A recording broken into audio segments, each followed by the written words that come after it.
A user can send a message from the desktop application to a different user who is using the mobile application.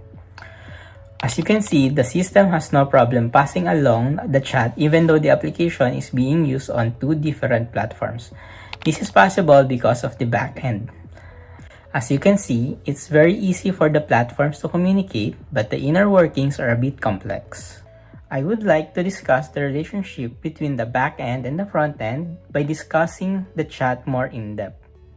Now, typically, frontend and backend passes messages to each other via the API request that is initiated by the frontend.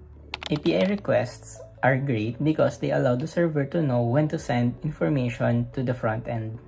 But the APIs still have some limitations, but luckily, we have the technology right now to cover up those limitations. For example, in chat, if the frontend is responsible for requesting the new messages that came in, this could overload the server because the requests have to come in on a consistent basis for the frontend to receive the new messages that came in. So instead of using API request for this, we use the technology called SignalR.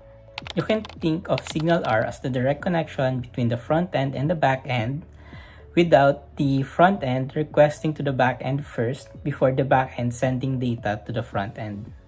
This way, whenever a new chat comes in from any of the platforms, the back end can notify all of the other platforms without the need for them to contact the server first.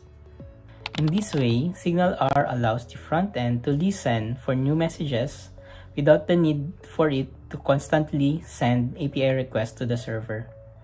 And that's how the backend interacts with the front end for chat.